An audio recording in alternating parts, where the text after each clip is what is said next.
धात्री और शिवाई दोनों अलग अलग टाइम पे पहुंचने वाले हैं ज्ञान के घर पे। जैसे जगधात्री ज्ञान के घर पे पहुंचती है, उसे जाकर वो मारने की कोशिश करती ही है। उससे पहले ही देखती कि किसी ने ज्ञान को चाकू भोंक कर मार दिया है, जिसको देखकर वो शॉक्ड हो जाती है। और तभी यहाँ पे अचानक से पहुंचने वाला है शिवाई। शिवाई भी यहाँ पे जैसे पहुँचता है वो गन तानता है, तो जगधात्री भी पीछे मुड़कर गन तान लेती है।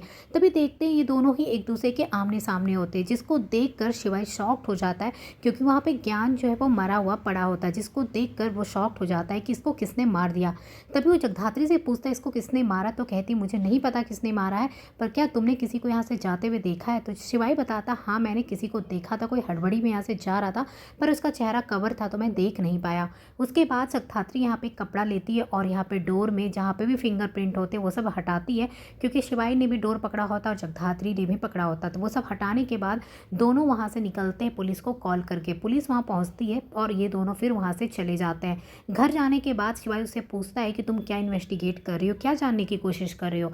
जगधात्री उसे नहीं बताना चाहती, लेकिन अचानक से जगधात्री के फाइल पे उसकी नज़र पड़ जाती है। इसमें शिवाई देखता है कि इसमें महेश देशमुख का फोटो है जो जगधात्री इन्वेस्टिगेट कर रही है, जिसको देखने के बाद यहाँ पे शिवाई समझ में आ जाता है शिवाई को कि जगधात्री क्या करने की कोशिश कर रही है। ये देखने के बाद शिवाई जगधात्री से फिर से गुस्सा हो जाता है और वहाँ से जाने लगता है। जगधात्री शिवाई को रोकने की कोशिश करती है, उसे आवाज़ देती, लेकिन उसकी बात वो नहीं सुनता है, क्योंकि उसे बिल्कुल अच्छा नहीं लगता कि जगधात्री फिर से उसके बाबा के ऊपर ही शक कर रही है और उसके थ्रू ही वो इन्वेस्टिगेट कर रही है। अब यहाँ पे जगधात्री को ये समझ में नहीं आ रहा है कि कौन आया और किसने ज्ञान को मार दिया, क्योंकि यहाँ पे ज्ञान ने फ़ोन करके किसी को इन्फॉर्म किया था और बताया था कि इस लड़की को मुझ पर शक हो गया है।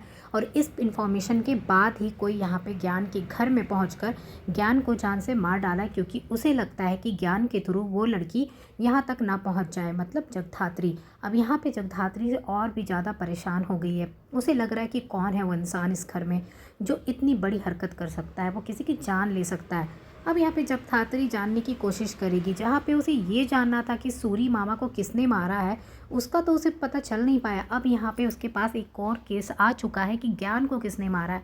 अब जगधात्री के जो काम है वो और बढ़ते जा रहे हैं, वो और भी ज़्यादा उलझती जा रही है। अब ये देखना है कि जगधात्री कैसे इससे बाहर निकलती है और कैसे ये जान पाएगी कि किसने ज्ञान को मारा है।